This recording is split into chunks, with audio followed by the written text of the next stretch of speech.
MST-CET देणाऱ्या विद्यार्थ्यांना राज्य सरकारचा मोठा दिलासा. परीक्षा केंद्रांचा पसंतीक्रम बदलता येणार. या संदर्भात एक नोटीस आलेली आहे 4 जून 2020 रोजीची. सदर नोटीस आपल्याला पाहायची असेल तर mahaCET.org या वेबसाईटवरती गेल्यानंतर ही जी नोटीस आहे ती आपण डाउनलोड करू शकता. आता नोटीस जी आलेली आहे यामधील सर्व माहिती आता आपण थोडक्यात बघणार आहोत. Instruction to MST-CET 2020 registered candidate म्हणजे काही महत्त्वाच्या सूचना ज्या आहे या महत्त्वाच्या सूचना MST-CET 2020 या परीक्षेची नोंदणी केलेल्या विद्यार्थ्यांकरिता आलेल्या आहे. कशाकरिता या सूचना आलेल्या आहेत तर पुढं सांगितलं या नोटीसमध्ये to change in district preferences in the submitted application form. जे विद्यार्थ्यांनी ॲप्लिकेशन फॉर्म याआधी जमा केलेले आहे, तुमचा जो ॲप्लिकेशन फॉर्म MST-CETचा तुम्ही जमा केलेला आहे आणि तो ॲप्लिकेशन फॉर्म भरत असताना तुम्ही जे परीक्षेचे केंद्र निवडलेले होते, आता त्यावेळेस कोरोनाची परिस्थिती नव्हती, त्यामुळे त्यावेळेस तुम्ही जे काही केंद्र निवडलेले असतील परीक्षेकरिता तर ते केंद्र तुम्हाला बदलण्याची देखील मुभा आता देण्यात आलेली आहे. त्या संदर्भात ही नोटीस आलेली आहे. आपण बघूयात पुढे नोटीसमध्ये काय सांगितले.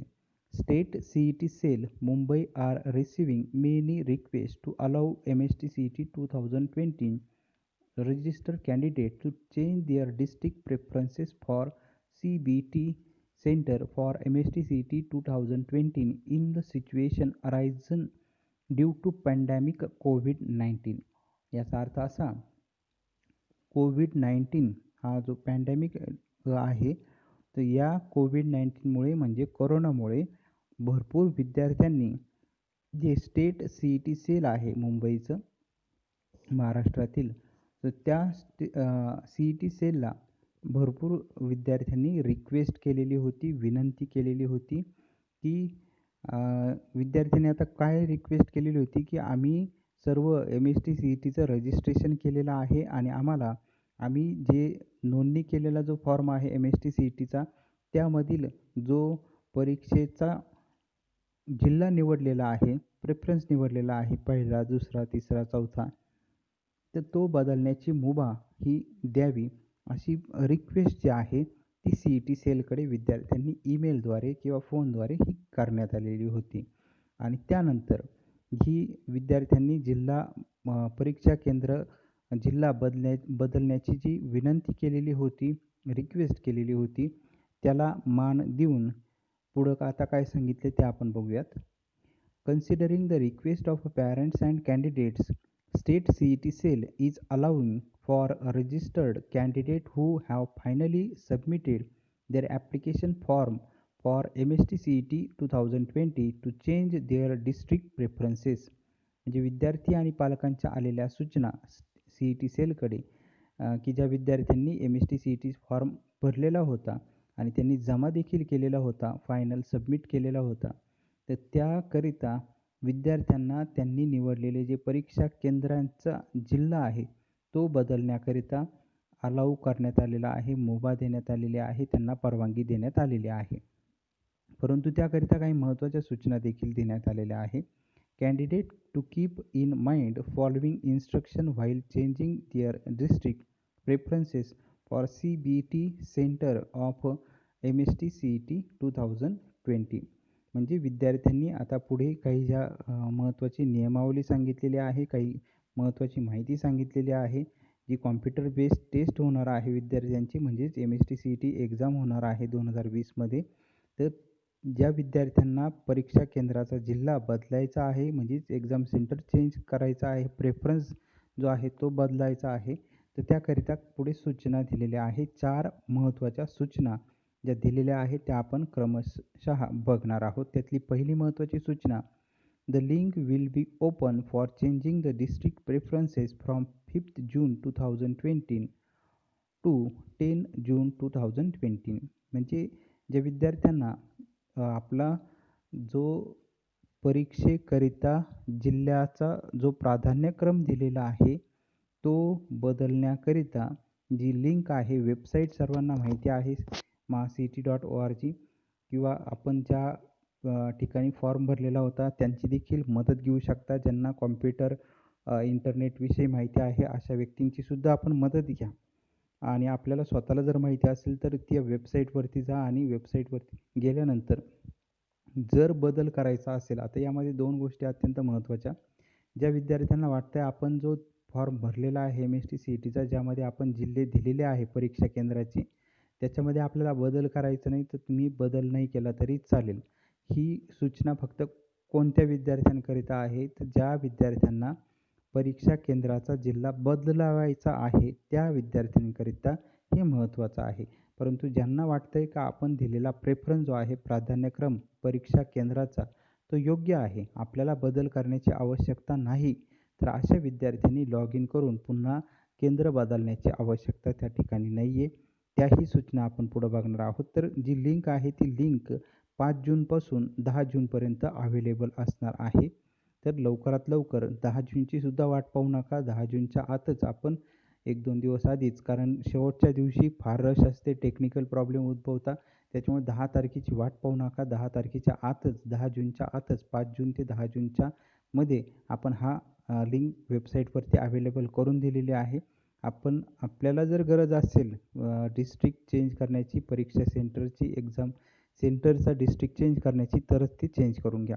दुसरी महत्त्वाची सूचना दिलेली आहे.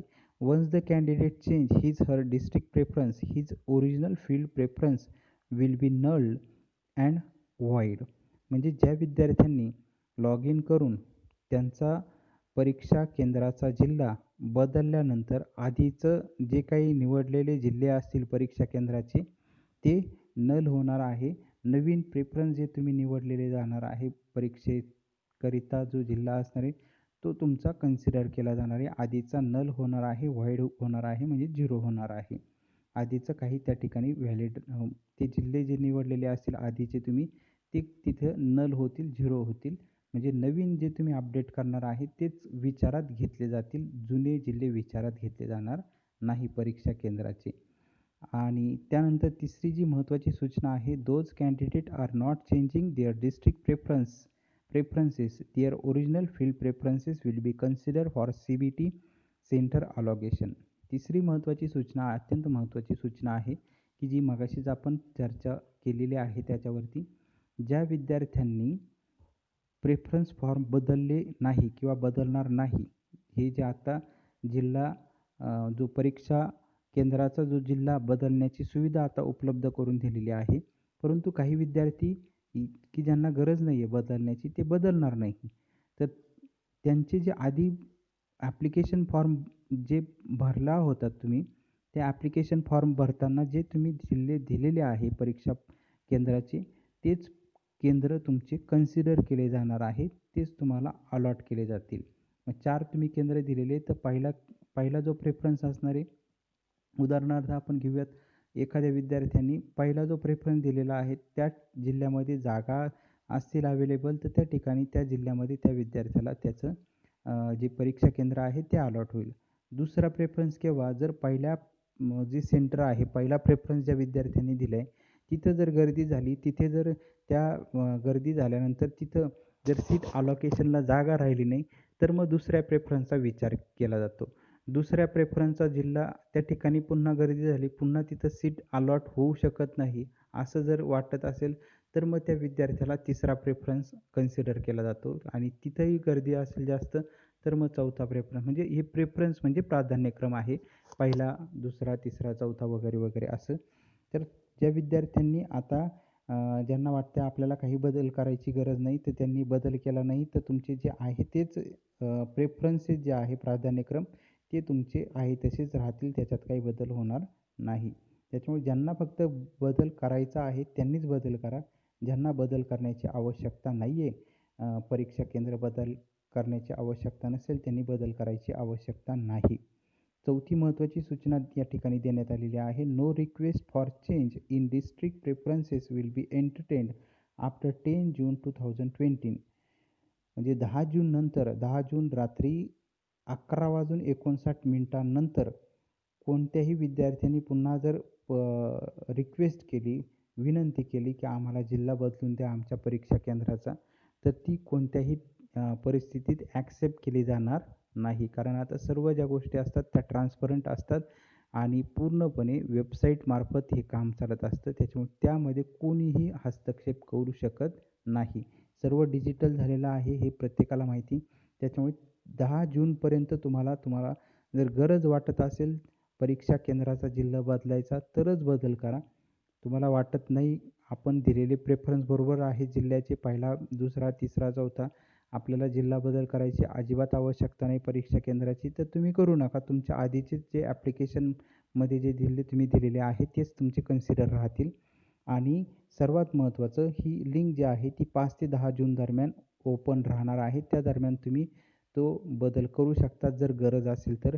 परंतु 10 जून नंतर 10 जून रात्री 11:59 नंतर कोणीही जरी रिक्वेस्ट केली तरी ती ॲक्सेप्ट केली जाणार नाही. त्यामध्ये बदल करू दिला जाणार नाही परीक्षा केंद्राच्या जिल्ह्यामध्ये. Candidate are advised to kindly visit website www.mahacet.org for regular update and notices.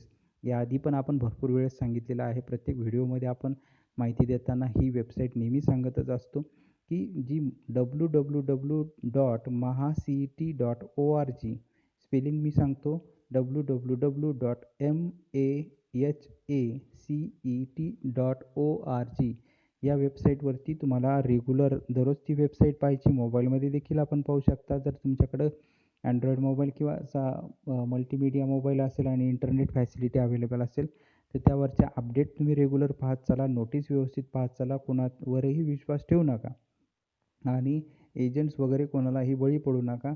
ज्या माहिती वेबसाईटवरती येत आहे त्याप्रमाणे तुम्ही फक्त प्रक्रिया पूर्ण करत चला. जी नोटीस येईल ती प्रक्रिया पूर्ण करत जायची. गरज असेल तर आता आज जी नोटीस आलेली यामध्ये ज्यांना जिल्हा बदल करण्याची गरज वाटते त्यांनी जिल्हा बदल करा.